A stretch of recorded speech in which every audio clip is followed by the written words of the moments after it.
Welcome to the Science of Parenting podcast, where we connect you with research based information that fits your family. We'll talk about the realities of being a parent and how research can help guide our parenting decisions. I'm Mackenzie Johnson, parent of two littles with their own quirks, and I'm a parenting educator. And I'm Lindy Buckingham Shutt, a professor of human nutrition, guest co host, and a mom to one sweet angel baby and one young happy eater.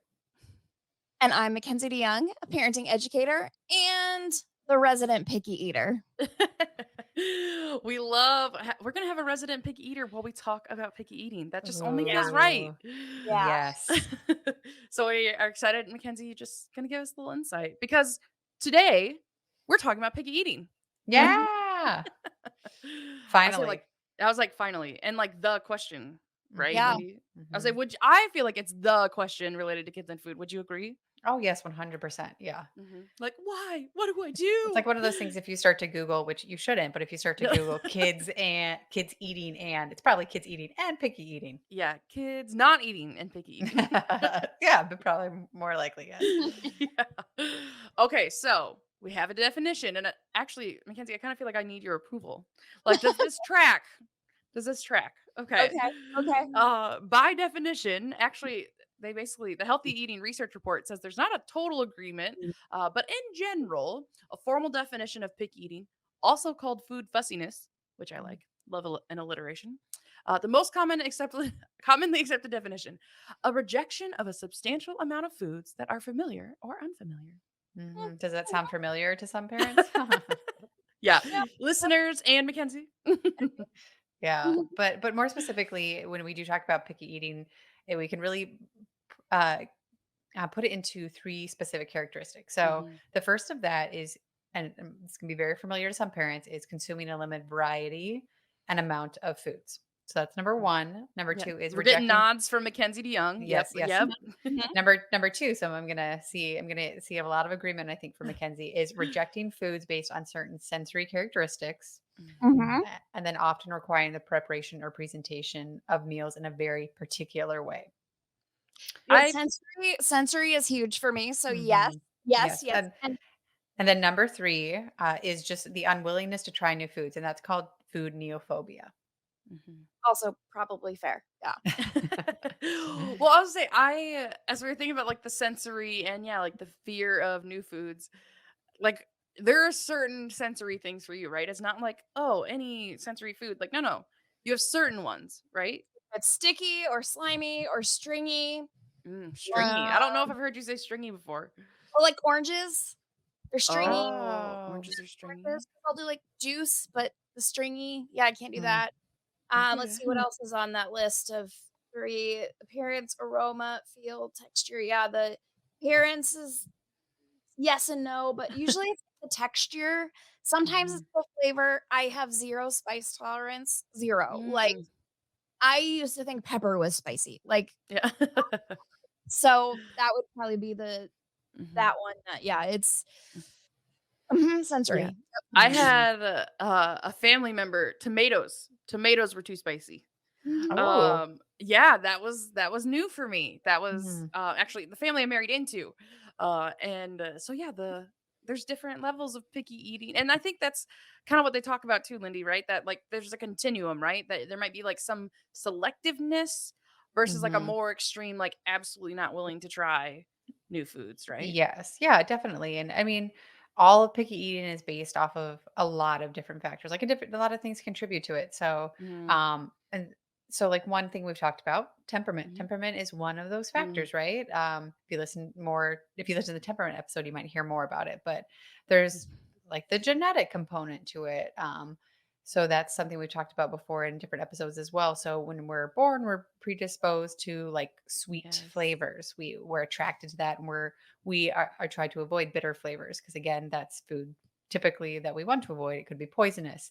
So Mhm. that influences our picky eating as well. Um, and then there's also what our caregivers are doing. So like if your Yes. parent doesn't like your parent doesn't like to try new foods, or they have a dietary restriction, or they don't have the food in their house because they don't like it. Those are all things that Yes. influence picky eating. Mhm. So what about you, Kens? You're like, okay, we talked about the definition. You're like, yep, that tracks. We learned a new word. I like that word, food neophobia. Uh, but yeah, thinking about what contributes, what do you I don't know, what would you say? You know, and it's a lot of these are so far back that I'm like, I don't honestly know a lot of them. Mm, Um, One thing, and I'll totally call my sister out on this, is that I don't like gum. I don't like things that are Mhm. anyway, and she would always, like, torture me with it because she's my sister, mm, that's how siblings are. sibling things, yep. So I feel like that made some of them worse. Uh, Mm, but honestly, I don't really know what it was yeah, growing up that mhm, made me such a picky eater. yeah. I mean, obviously, I'm like, "Oh, temperament, obviously," Well, yeah, as we've obviously talked about, but that's it's fun that I feel like we kind of lie on not totally extremes, but, like, on different kinds of sides of I'm like, Mhm. "Yeah, adventurous eating, high approach, high adaptability, let's go," and you're like, "No, thank you." And I know at Mhm. one point we've talked about menus, right? You're like, "I wanna try Mm, something new and different," and I love the novelty. I'm like your husband and, like, "I'm going to this restaurant, this is what I'm ordering. If I'm going to there, I'm getting this sandwich. If I'm going there, I'm getting this wrap. If I'm going there, I'm getting Yes, that pizza." Like, nope, yes. that's it. Mhm, and I think I've told you this story before of, like, when my husband first kind of started going out to eat with my family, he would just always order chicken strips, like, chicken Mhm, strips and fries, and I was like, "You're the worst. Why are you doing that?" And, like, my family, we would, like, tease him about it, and then, yeah, like, years later, I've learned since, maybe teasing's not so nice, mhm, but also, it was, like, for his temperament, like, it was also foods or restaurants maybe he wasn't used to, right? It was like a new place, new scenery, new menu, kind of new people, and I just want something familiar, right? Like, I want something that I know is gonna fill me up, and I like to refer to my husband as, like, a reformed picky eater. He's gotten more curious about food and, yeah, but that it makes sense when you think about the temperament component, and, like, yeah, I was talking about the family I married into, that would be his family, Mhm. right? That there's, like, generations of picky eating and not, mhm. like, selective. I don't even like to say picky eating. Selective. They were Yeah. selective about what they ate, and that's okay. So Yeah, I and I think the important part that we should reiterate to parents listening on this is, Mackenzie, you're still kind of a picky eater, right? So like today we're going to talk about tools to help your children overcome that picky eating because like you said Yes. your husband's a reformed picky eater, Yeah. like selective eater, and I think my mom's one of those too. Like she Mhm. has come to understand the importance of as I think Mackenzie DeYoung you'll talk about like the importance of different flavors, but we also want to Mhm. talk about what strategies to use to help our kids overcome this now so we don't have to worry about them becoming a reformed selective eater as an adult, I right? would not claim to be reformed. I think I'm still in progress. Yeah. So there's I Mhm. was gonna probably use the exact same examples phrase. I'm like, "You're in progress. I'm in You're on a progress. journey." There's probably examples that I use and I might come back around and say, "Okay, I'm gonna work on," but, yeah, there's definitely things there that I'm not reformed yet. Mhm. I will And that's say, alright. Mackenzie, I am going to use the note of chicken strips, and I'm gonna come back to that in one of the points in the future, alright? But for now, I'm Okay. gonna leave and let you guys discuss, and I'll pop back in a little bit. Okay, we'll Awesome. see what we hear from her later. Maybe she just doesn't want to, hear us as we talk about the impact of picky eating. Perhaps, There perhaps, is some yeah. literature around that, right? Like, I mean, one of the things that we saw that I read about in that healthy eating research report was that kids with picky eating tendencies, I'm trying not to call them picky eaters. I feel like that's not, like, not positive language. It's not person first language. Children who have picky eating tendencies, I'm in progress on that. They tend to have lower intakes of vegetables. There might be some micronutrients like iron and zinc that they don't get quite enough of, and that they can also be low in fiber. But Mm. there's good news on that flip side, right? Yeah, there's good news. Well, first of all, I should say that for a lot of kids, picky eating it's well, picky eating is very common, right? Mm, The research shows up to 50% or more of kids go through this picky eating phase, and it's typically between the ages of 2 and 9. mhm. So I think some of it, we're gonna have to like bear through it, but Yes. then Persevere. persevere. Yes, persevere through this time. But I think a couple of things will hopefully give you hope. So, one is that picky eating does not have a consistent association with weight status and growth. So, Mhm. if you're finding like this is a struggle and you're worried about how much your kids actually eating, picky eaters or people who are I know. picky We're working on it. eat picky. Um, you don't need to be necessarily worried about shoving food down their throat, nor should you Yeah, participate in please those don't. activities.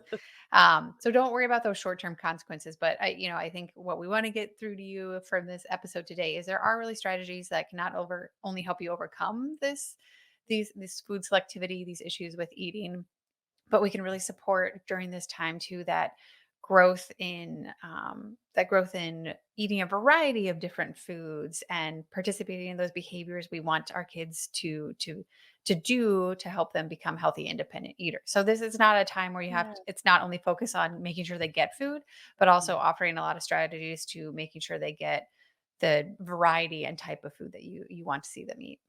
Absolutely, and I'm actually kinda surprised that Mackenzie did not, like, come sprinting back in, uh, to be the devil's advocate, which she's really good at. She's an excellent devil's advocate. I I appreciate bet. that I about her. bet. But like, okay, well, then why worry about it? If it doesn't affect their weight status or their development, like, okay, why worry about it, right? That's like a question she poses. And yeah, like you were saying, it's about establishing a foundation. It's about the lifetime. And the human development person in me can't not say, we know that older adults, right, that there are health issues that tend to come with age because Mhm. our age is really a compounding of our previous life experience. So yeah, Oh yes. when they're in this temporary stage from ages 3 to 9, yeah, there's not a consistent association with their growth and development. But if like you are 68 and you've never eaten a green vegetable or you've never been, consistently taken in enough of this certain vitamin, there are health implications of that. Oh So we're yeah. like long term, right? We're going to play the long game. We're going to Yes. play the long game and that like we're going to work towards a variety with all kinds of wonderful strategies that Lindy is going to share with us. Oh, yes. Yeah. And I mean, these are all strategies we've talked about, I feel Mhm. like in detail in other episodes as well, but we're just going to bring back around and specifically talk about how we can use them for kids who are selective eaters. Yes, So, I would say, I was like, "What's the goal?" We're gonna increase food acceptance, yes. right? So we're like, Mhm. not picky eating. No, no, no, we're gonna flip that phrasing. How can we increase food acceptance? Well, and one of the big things, and you've talked about it before, is the environment and, like, the structure we offer around food, right?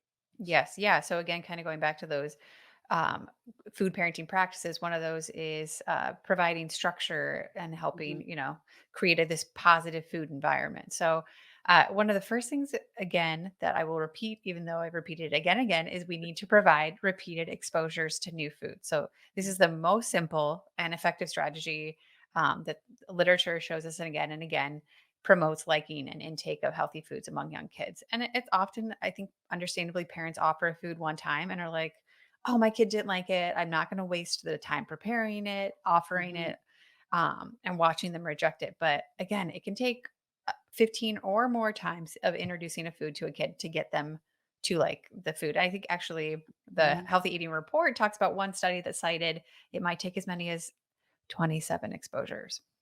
In extreme cases. Extreme. Mhm. In Yeah. extreme cases. But I also wanna normalize, like, let's acknowledge for a second, if you have not right, if you have a picky eater and you're listening to this episode, maybe you've been listening all season, maybe you haven't, you can go back and listen if you want.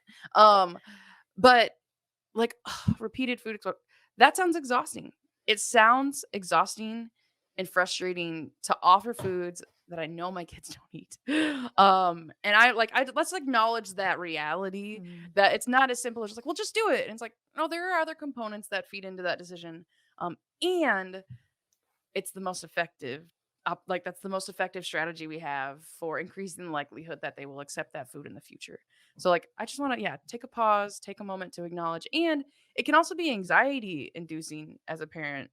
Like, okay, the research tells me this will not affect their weight status, it should not affect their growth and development because this is a temporary period, Mhm. right? This is not the rest of their life because we have all these strategies to help them become reformed picky eaters. Mhm. um but I do think that's worth acknowledging in the midst of it. Like, it can be hard, and it's, like, the most effective strategy we have. Yes, and there's ways to pair it with other things so you don't maybe have to Yes. be as worried Yes. about it. I mean, yes, we will continue on talking about this. But to kind of Mhm. wrap up this repeated exposures, I will say, a lot of parents out there, me being one of them, are concerned about food waste. Like, I don't want to waste food, Mm. A, because it's money down the garbage Yes. disposal or in the compost bin or in the garbage. Mhm. But it's also I don't wanna contribute to this massive amount of food waste in our Yes. society overall. So make sure if you are, offering that food, provide it in smaller portions. Kids need smaller portions anyways. They don't eat as much as Mhm. adults, but provide it in a smaller portion. And if you are cooking the same meal for your kids that you are for yourself, which you should be doing, then Mhm. Which is the ideal, that's the preferred. that's the preferred. Yes, sorry, not Mhm. well, maybe not should is the right word, Yeah, but we're not yes, that is shitting, but yes. that is the preferred way to do it, Mhm. is that food will hopefully then not go to waste.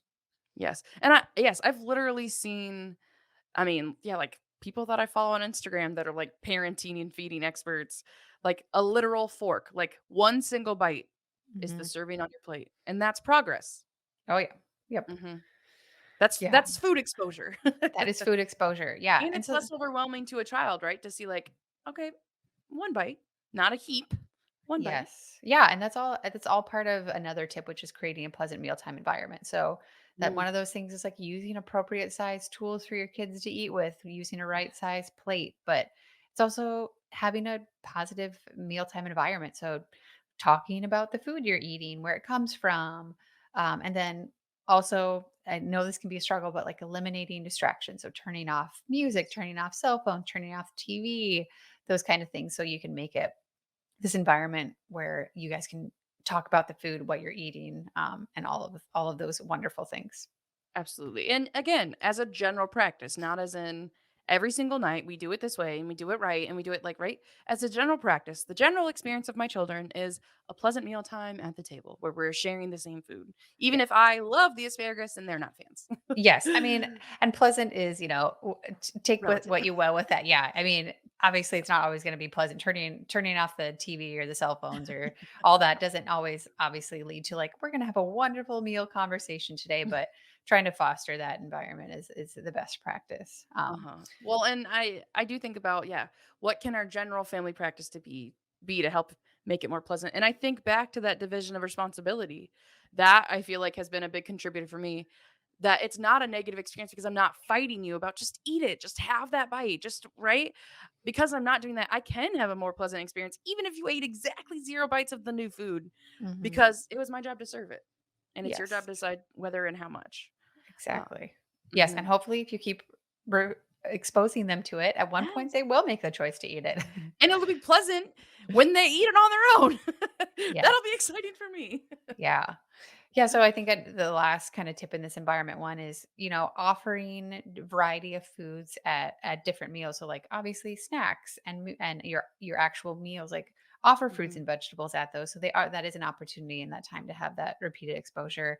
And then the last tip, specifically around kind of going back to that mealtime environment, but look at your table arrangement. So one mhm. tip that I think it's good to talk about is seat your non-choosy eater, person who will maybe eat anything next to your more choosy eater, so that Mhm. selective eater, so that they're modeling that positive behavior to them. Yeah, the peer modeling is happening. You Hmm. can it happen in your own house in a positive way. Yes, exactly. We love that. Okay, so in addition to offering structure, another helpful food parenting practice is that idea of autonomy or encouraging choice, right? Healthy independent eaters. And that can help them accept more nutrient dense, healthful foods. Oh yes, yeah, And yeah. lots of strategies within that. It's like, how do we provide autonomy? We'll tell you. We'll tell you, and one of them is kind of just coming off that last strategy is model for kids how delicious food can be. Mhm. Their kids are going to be quicker to try a new food if you're showing that you accept it, if you're showing that you enjoy it, and also the other people around them at the table.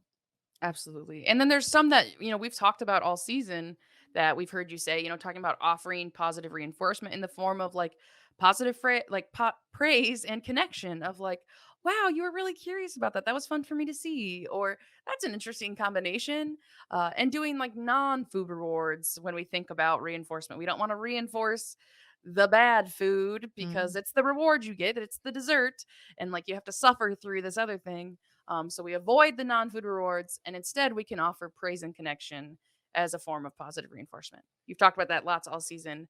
And Yes. then another one you've talked about is encouraging kids to explore new foods using a variety of senses. And so, we've talked about in terms of like taste, but even like having it on your plate, like a willingness to have it on your plate, like that's progress from, ew, no, get that away from me. And then, oh, you sniffed it, right? What's it smell like, right? The Mhm. curiosity. And so there's other ways to explore food. Not necessarily like, again, food waste. It doesn't have to be this Mhm. big, messy play thing.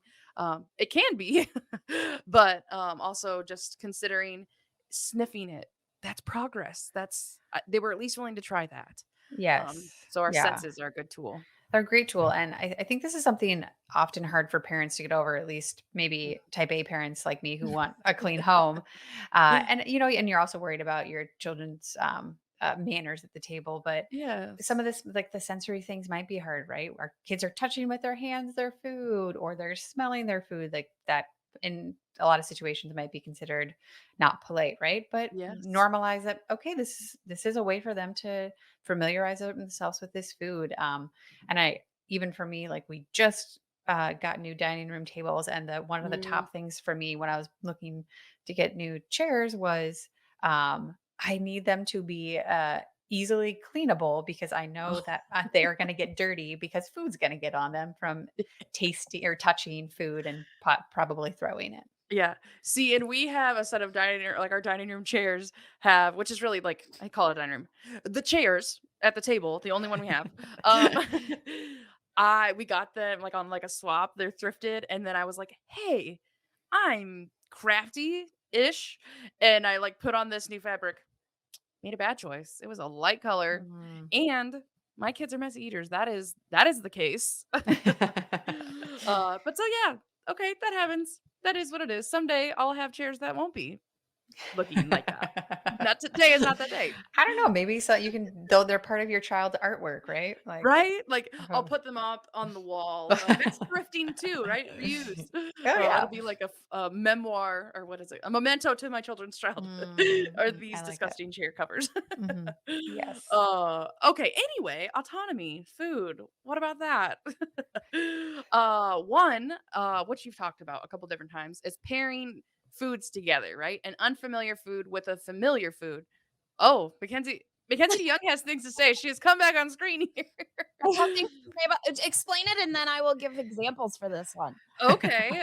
So one strategy we've heard Lindy share is like flavor, right? Like a familiar dip with an unfamiliar food or flavor nutrient. Like this food that you maybe don't love, right? Carrots. This is the purpose it serves in our bodies, right? Like carrots have the types of things that we need for our eyes. That's important. So there's are two strategies for pairing things together. What you got, So, Ken's? as we were talking through this, I thought, I feel like I kind of went flavor, flavor, flavor because I regrettably now did not like ranch dressing Mm. because What a I choice. thought it was too sticky. Sticky. Yep. Sticky, that's one of those things that I'm sensitive about.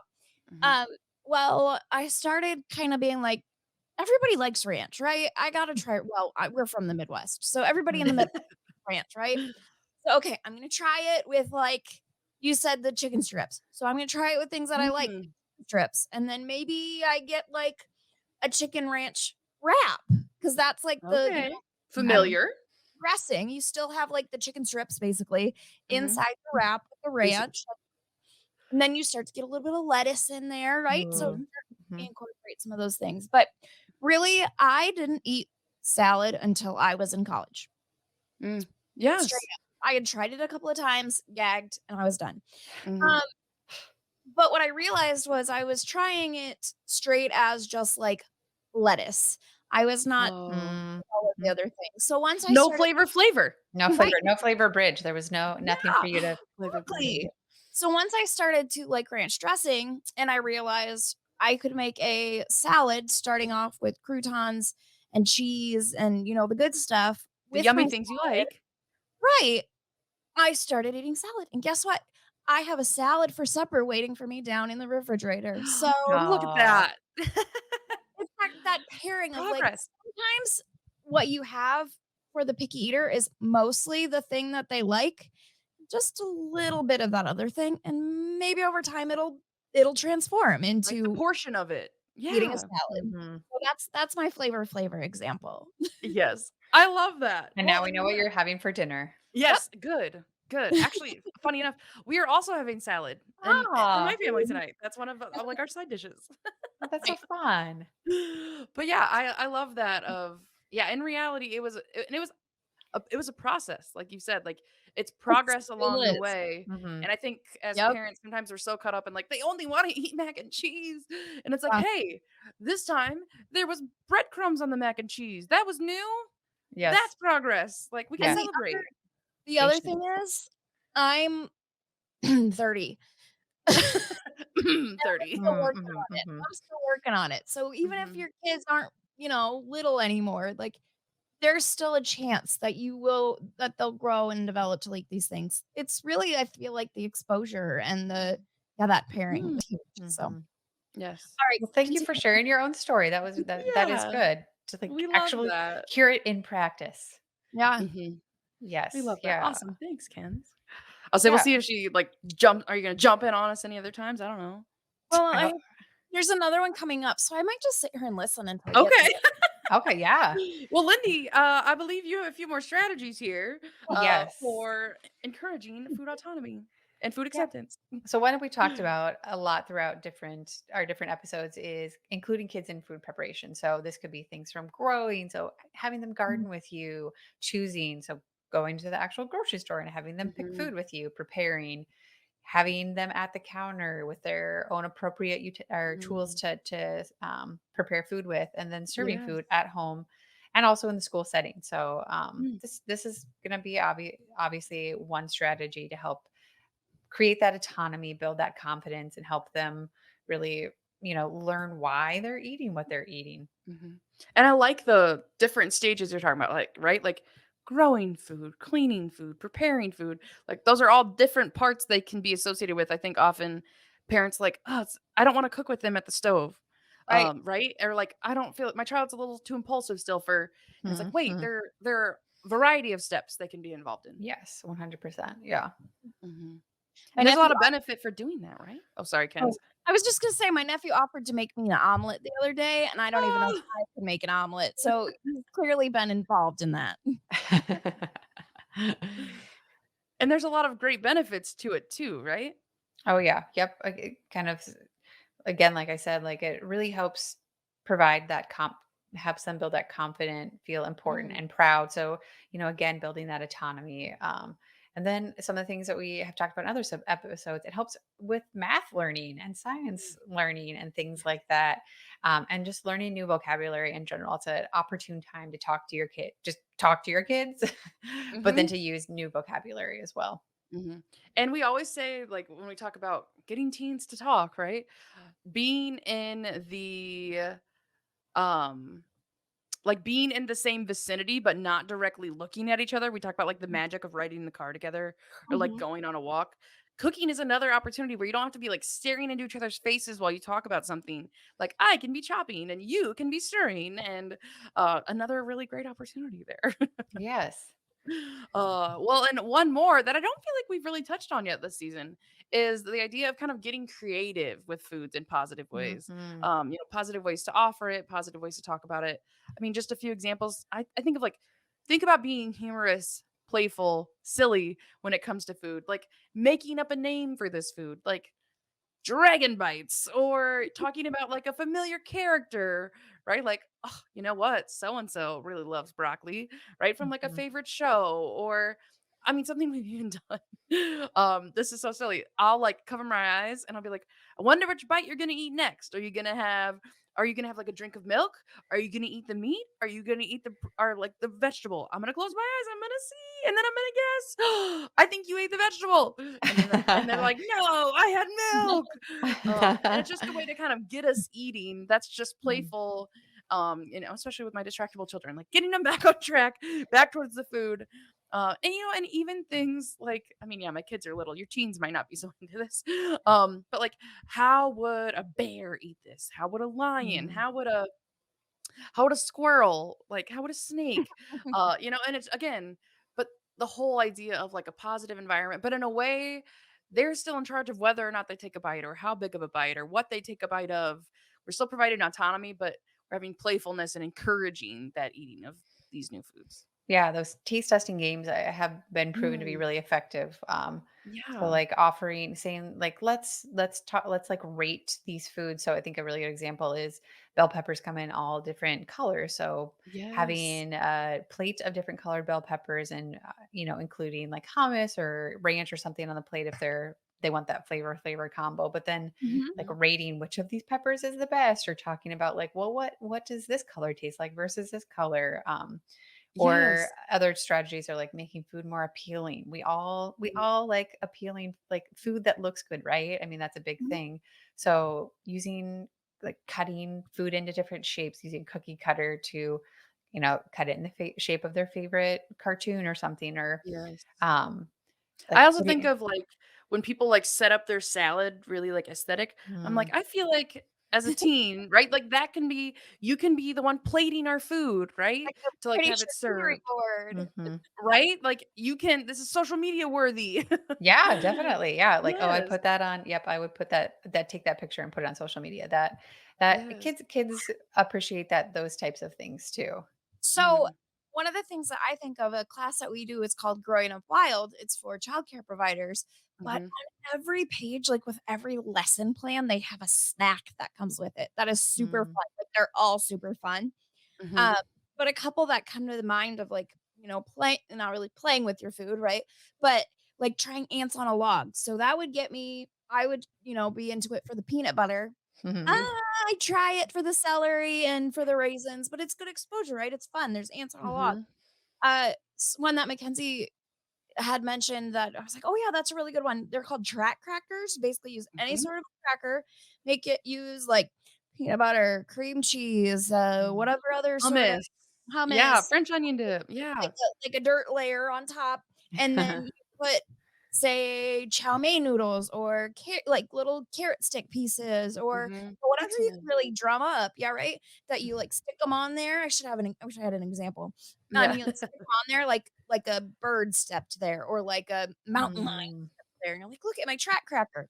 Huh. And it's great because I feel like crackers, right? Crackers, they're an appealing texture. They're consistent every time. As we think about picky eaters, crackers are typically not what they're saying are off limits for them, I right? love Mhm, Like crackers are safe. People like mhm, Mhm, I mhm. mean that's a generalization. There could be exceptions to that. But so it's also yeah, you're pairing a familiar likable cracker with maybe that new dip or and some novelty and excitement and fun.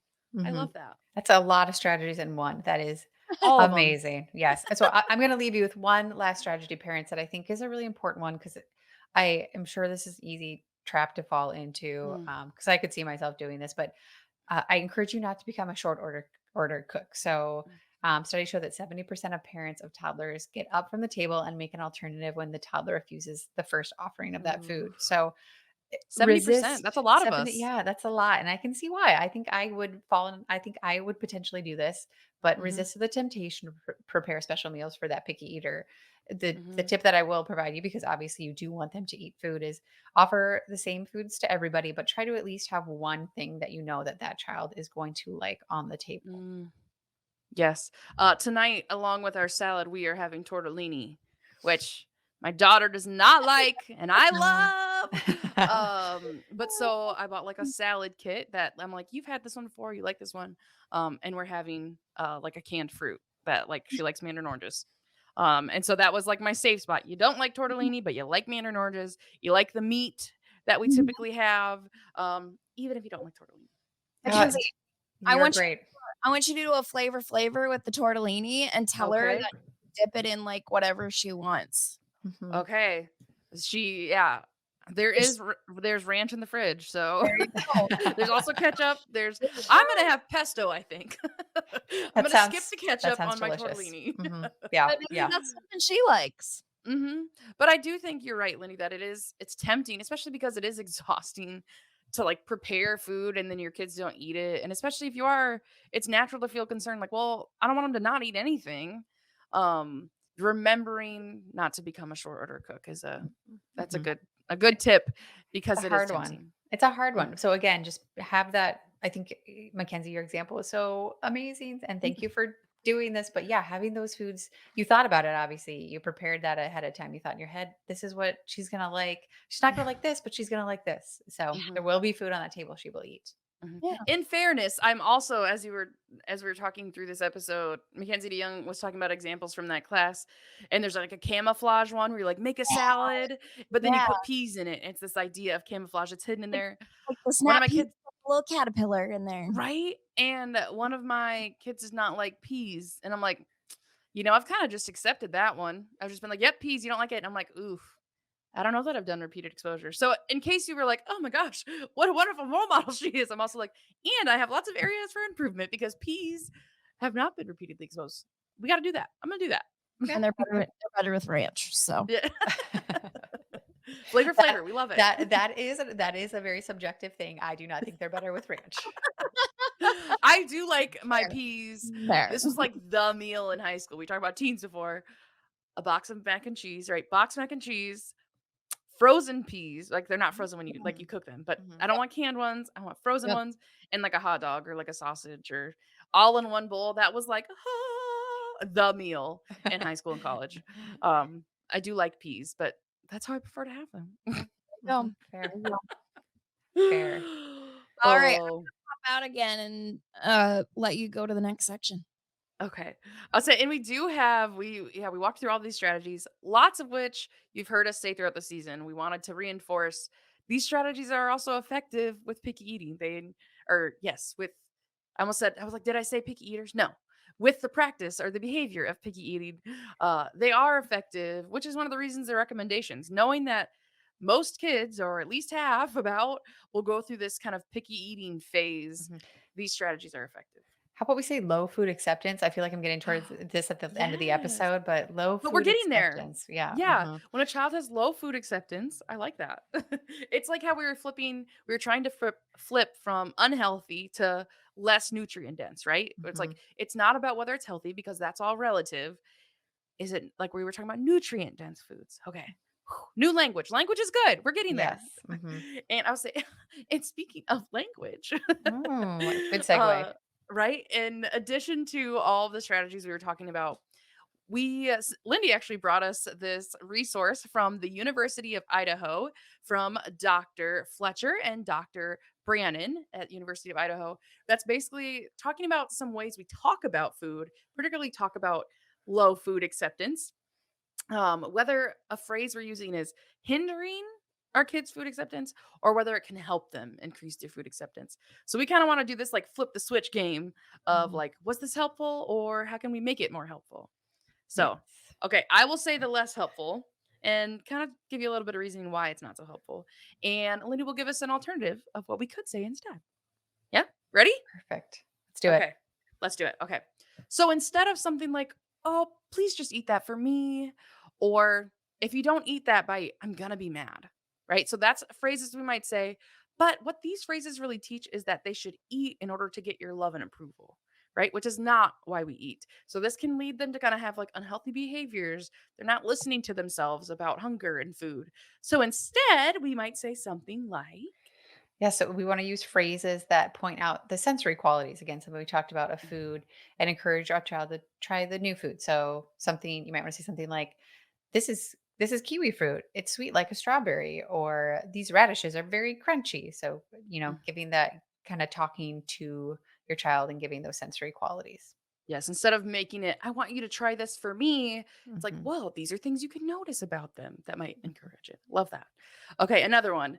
Phrases like, "Oh, you're such a big girl," or "You're such a good eater because you ate all your peas," right? We're talking about peas. Or like, "Oh, did you see your sister? She did a good job. She ate all of her plate or all of her banana." Even another one like, I need you to take one more bite before you leave this table. You cannot leave this table till you have at least one bite. So, all of those phrases really teach our kids to ignore their fullness, right? That should really be the cue of when kids eat is related to their hunger and full. And when they stop eating should be related to their fullness.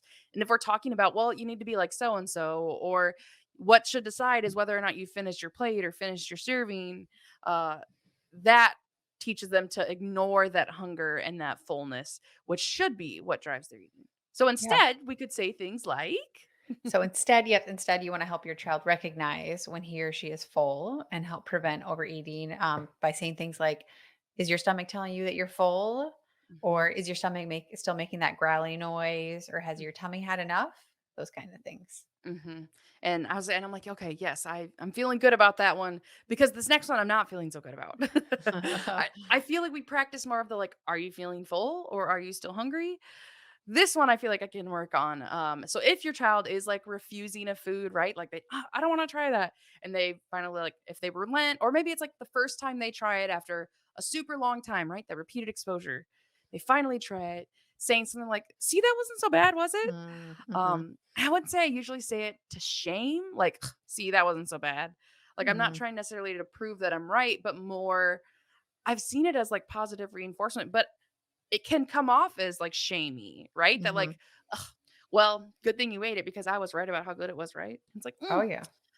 that's probably not the most helpful. I can rethink with some different phrases, right? Yes. Yeah. Yeah. Again, this kind of gets back to like letting your child feel like they're making their own decisions. They're an independent Mhm, eater. They have autonomy. So shifting the focus towards the taste of food rather than than who was right and what you're eating. So try saying things like, "Do you like that?" Or mhm, "Which one is your favorite?"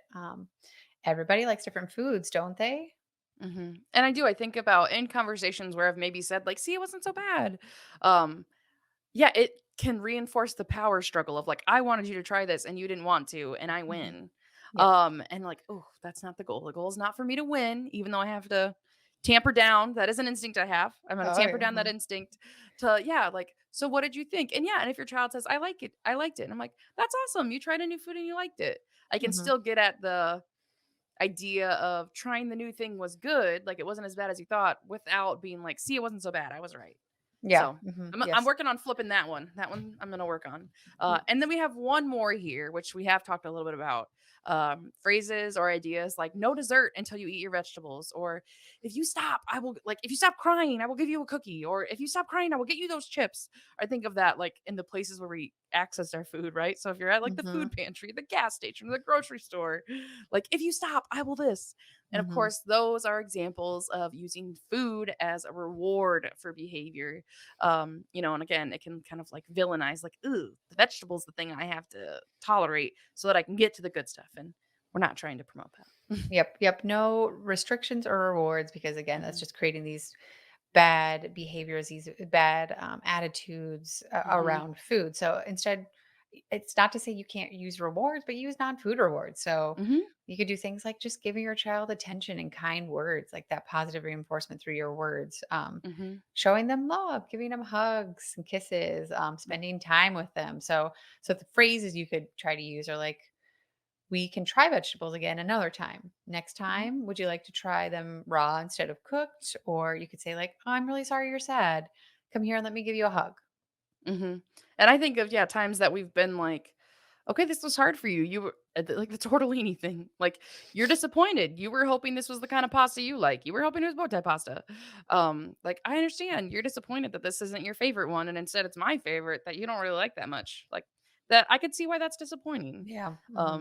And so, yeah, again, it's not about the power struggle, and I think I love this idea of like, "Ooh, yeah, maybe I say that." Instead, I could say this in a way that's gonna promote more positive behaviors and beliefs and attitudes in our kids when it comes to food. So I Yes. love Yeah. that. Hinder or help. And we want to help have strategies that help us increase their food acceptance. Okay, now Yes. now I feel like I'm in flow. Now I can say that phrase. Increase their food acceptance. So I'm kind of curious now. That's what we had for our script and our strategies and research and reality and all the things above. Mackenzie DeYoung. Do you have anything you'd like to ask us for Stop Free Talk, or we just off the hook? You're like, no, I've said my piece.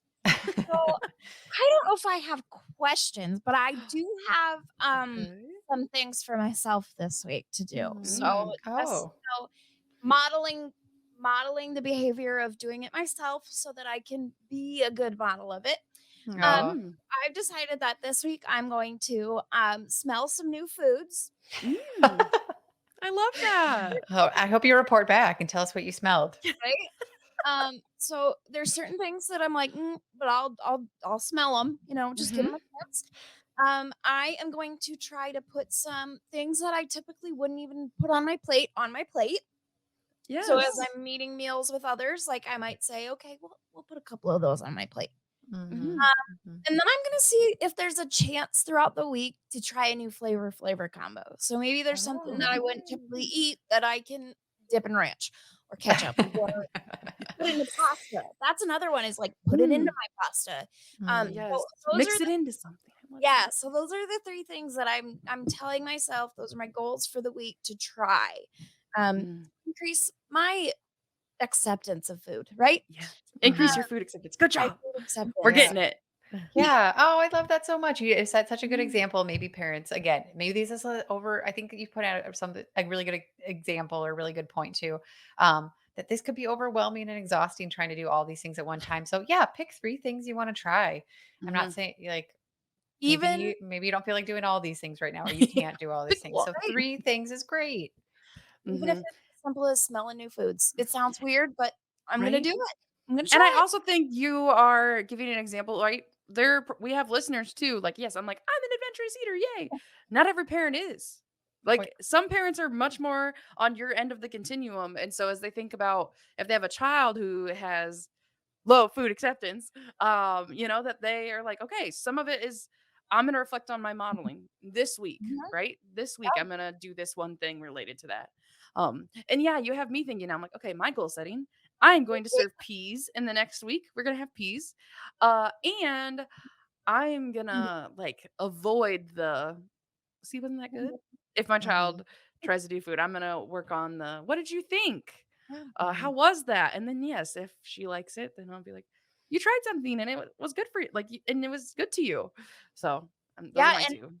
honestly, I was eating some meals with my niece and nephews this weekend, and I Mhm. was thinking like, ooh, the idea of just, like, putting some of those things on my plate as a model, even if I'm exposing myself to it, Yes. like, then maybe they'll like, my nephew would be like, Mm, "Oh, maybe I should put that on my plate." So I'm Mhm. gonna do it for me, but also for them and try to Yes. increase that as well, so Yep. And my partner will also maybe have to practice that this week when I serve peas.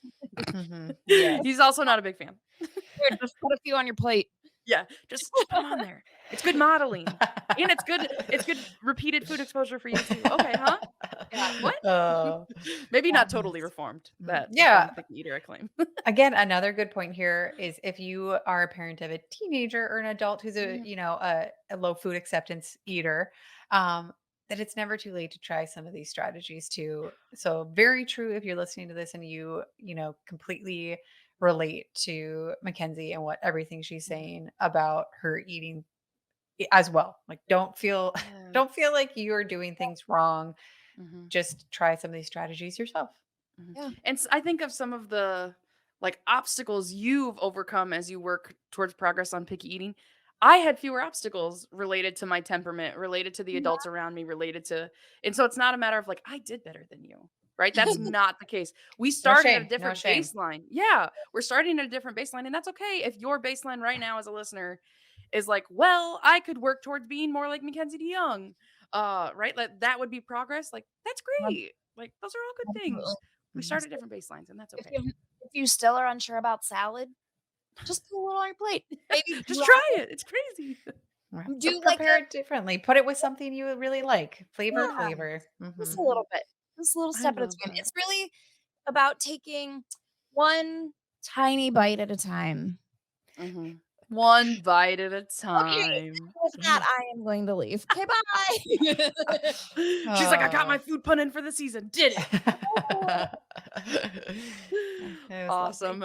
Thanks, Mackenzie. Yeah, I do. I feel like this is like the episode that people are like, oh, kids and food. Tell me about that. And yeah, Mhm. understanding that it's a developmental phase. There's a like it makes sense why it happens. There's different things that contribute to it, and that it's temporary. That we have all kinds of strategies to help our kids increase their food acceptance as they get older. And yeah, even if you have kids that are not in that 3 to 9 kind of typical range, that are have low food acceptance, there's still strategies. These strategies can work for you too. Just adapting them for your family. And yes, the persevering, Mhm. repeated food exposure. is top of mind. And then we have lots of other ones to tap into as well. Oh, yes. Persistence. Mhm. Yeah, persistence, persevere. We can do it. Mhm. And then next week, right? Next week, we're going to kind of wrap the season up. I know. Are you sad? I am. And I'm like, what are we going to do for this season? I like Lindy. Oh, I have ideas. I have Yeah. ideas. Mm, well, you can tell me about them. I want all the ideas. We're keeping you around. I voted. I mean, I haven't talked to you about it, but I voted. And, so much voting power I have to make you do things. None. 0. Oh. But yeah, so next episode, we're gonna wrap up the season and kind of like we're all kind of gonna go back to a little bit of season or the first episode of the season too. So we'll tie all of it together Mhm. that we talked about. Talk about a little Mm, bit of what influences what your kids eat. Talk a little mhm. bit about dietary guidelines for Americans and why that's important for all of that and how all of that can influence what your kids are eating from all the way at that community culture level to your individual kiddo level. Absolutely. Yeah. Excited to dig into that for kind of the last episode of the season. But for now, thank you for joining us today on the Science of Parenting podcast. Don't forget that you can subscribe to us on any podcast app, whichever one is your favorite, and you can stay caught up with our content. So come along with us as we tackle the ups and downs, the ins and outs, and the research and reality all around the science of parenting. The Science of Parenting is hosted by Mackenzie Johnson, produced by Mackenzie DeYoung, with research and writing by Barbara Dunn Swanson. Send in questions and comments to parenting@iastate.edu and connect with us on Facebook and Twitter. This institution is an equal opportunity provider. For the full non-discrimination statement or accommodation inquiries, go to www.extension.iastate.edu/diversity/ext.